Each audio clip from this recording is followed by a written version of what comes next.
আসসালামু আলাইকুম everyone, welcome back to my channel. সবাই কেমন আছেন? আশা করি খুবই ভালো আছেন। আজকে কিন্তু খুবই মজার একটি নাস্তা নিয়ে এসেছি। এই নাস্তাটা কিন্তু সামনে যেহেতু রমজান মাস, এই রমজান মাসে ইফতারিতে কিন্তু এটা রাখতে পারেন, অথবা বিকালের নাস্তা বাচ্চাদের টিফিনে কিন্তু এটা দিতে পারেন। খুবই মজার আর খুবই সহজ একটি খাবার। তো চলেন আজকে এই রান্নাটা কিভাবে দেখাতে হয় তো দেখায় নিয়ে আসবো। এদিকে দেখেন আমি 4টি আলু মিডিয়াম সাইজে নিয়ে ভালো করে ধুয়ে নিয়েছি। আর মুরগির যে বুকের অংশটা, একটা পাশের বুকের অংশটা আমি হাড় ছাড়া নিয়েছি। নিয়ে এক চা চামচ লবণ আর এক চা চামচ আদা রসুনের পেস্ট দিয়ে আমি এটা একটু সিদ্ধ দিতে বসিয়ে দিলাম। তো সিদ্ধটা আমার আলুটা হয়ে গেছে। তো এদিকে আমি এখানে 1.5 কাপের মতন আটা নিয়েছি। আপনারা কিন্তু এখানে ময়দাও ইউজ করতে পারেন। তো আমি এখানে 1.5 কাপের মতন আটা নিয়েছি। আর হাফ কাপ থেকে একটু বেশি তো আমি চালের গুঁড়ি নিয়েছি। আপনারা কিন্তু এখানে চালের গুঁড়ি বদলে কর্নফ্লাওয়ারটাও ব্যবহার করতে পারেন। তো আমি ভালো করে এটা মিক্স করে নিব। তারপর একটু লবণ দিয়ে দেবো 1 চা চামচের মতন, মরিচ দিয়ে দিব 1 চা চামচের মতন গুঁড়া মরিচটা। তারপর এখানে ধনিয়ার গুঁড়া দিব হাফ চা চামচের মতন, দিয়ে আমি এটা একটু ভালো করে মিক্স করে নিব। তো এটা কিন্তু ভালো করে একটু মিক্স করে নিতে হবে। তো চালের গুঁড়িটা আর আপনার আটাটা যদি এরকম ভালো করে মিক্স করে নেওয়া হয় তাহলে কিন্তু অনেকটা সুন্দর হয়। তারপর আমি অল্প পরিমাণ পানি দিয়ে এরকম হাত দিয়ে ভালো করে ঝাঁকা দিচ্ছি। আসলে এটা বলার কিছু না, এটা চোখে দেখে আপনারা বুঝতে হবে। তো এরকম করার পর যখন আটাটা একদম মানে দলা হয়ে যাবে না, কিন্তু আস্তে আস্তে একটু একটু দলা হয়ে যাবে। তো আপনারা দেখেই বুঝতে পারতেছেন, এই যে দেখেন। তো পানি দেওয়ার পর যখন এরকম মানে একটু একটু দলা হয়ে যাবে, তখন হাত দিয়ে ভালো করে কষলিয়ে হাতটা একটু শুকনা করে নেবেন। তারপর এরকম একটা চালন্তি নিয়ে, হ্যাঁ, ঘরে যে মানে ঝাঁকিগুলো আছে ওইগুলো দিয়ে এরকম করে ঝাঁকিয়ে দিব, যেন ভিতরে যে নিচে যে গুঁড়ো মানে আছে ওইগুলো যেন পড়ে যায়। আর এই যে মানে উপরে যে ভিজে ভিজে যে ইয়াগুলো আছে, আটাগুলো আছে, দলা বেঁধে রয়েছে, এটা আমরা আলাদা করে নেব। এই যে দেখেন।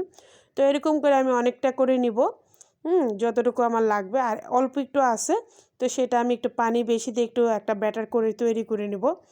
দেখাচ্ছি আপনাদেরকে, দেখেন অল্প একটু পানি দিয়ে এই যে এরকম করে ব্যাটারটা হবে, না পাতলা না একদম ঘন, একেবারে ঘনও বানানো যাবে না, আবার আপনার পাতলাও করা যাবে না।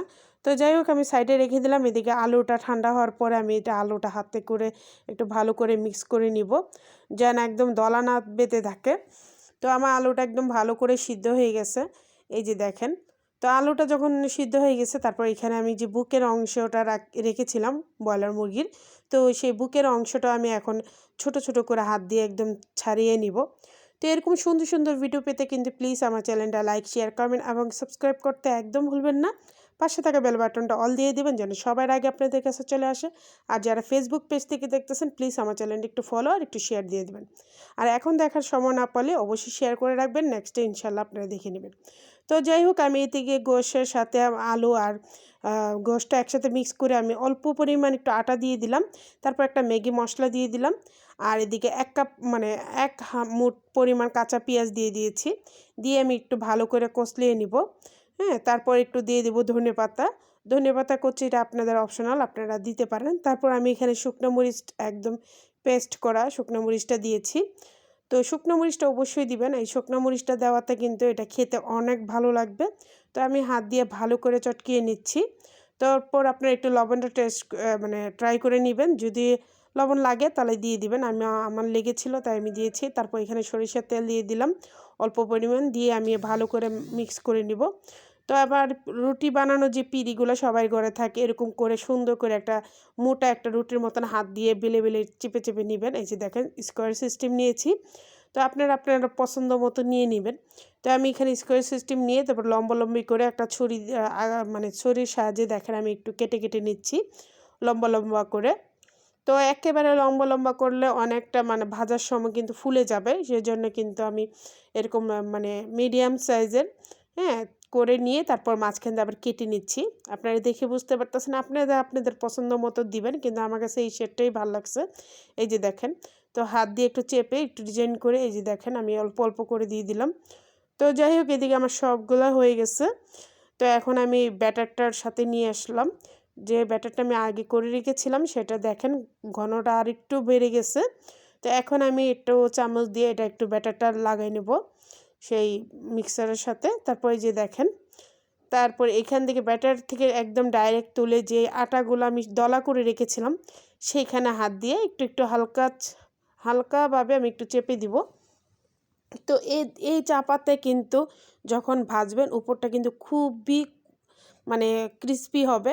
আর একের পর এক আমি আপনাদেরকে দেখাই দিচ্ছি, একদম সহজ, এটা কিন্তু দেখেই বুঝতে পারবেন। আর খেতে কিন্তু মাশাআল্লাহ অনেক ভালো। এই যে দেখেন আমি আরেকটা করে দেখাচ্ছি, একদম সহজ, একটু করে দিয়ে দিলে উপরে কিন্তু এটা লেগে যাচ্ছে। আর এই যে দেখেন সুন্দর করে লেগে যাওয়ার পরে আমি এগুলো এখন রেখে দিচ্ছি।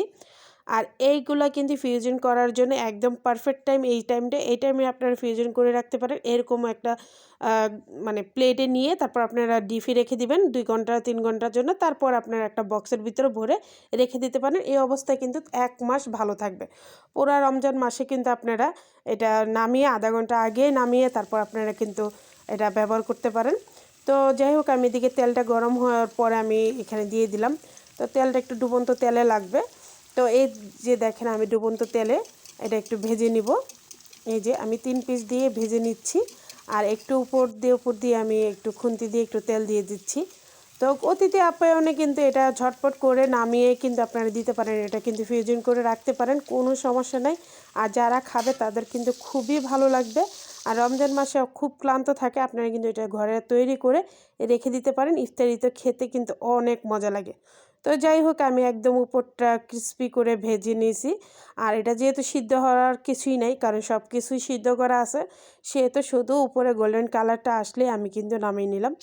আর এই যে দেখেন ফাইনালি কতটা সুন্দর হয়েছে, মাশাআল্লাহ খুবই সুন্দর হয়েছে। আমি একটু সালাদ দিয়ে একটু ডেকোরেশন করেছি, আপনারা দেখেই বুঝতে পেরেছেন কতটা সুন্দর। খেতে কিন্তু অসাধারণ, একদম উপরটা মচমচে হয়ে গেছে, ভিতরটা কিন্তু একদম নরম। তো আমি একটা ভেঙে দেখাচ্ছি, দেখেন গরম গরম ভেঙে দেখাচ্ছি, এত সুন্দর উপরটা যে কি মানে মচমচে হয়েছে। আর আমি খেয়ে দেখাচ্ছি আপনাদের।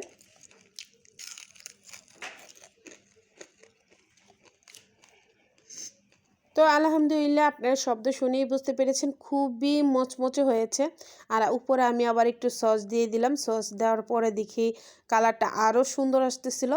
আর এরকম কিন্তু ঝটপট ঘরে তৈরি করবেন, আর তৈরি করলে অবশ্যই আমাকে কমেন্ট বক্সে কমেন্ট করে জানাবেন আপনাদেরটা কেমন হয়েছে। তো আজকের মতন এখানেই বিদায়, সবাই ভালো থাকবেন, সুস্থ থাকবেন, নেক্সট ভিডিওতে দেখা হবে। আল্লাহ হাফেজ।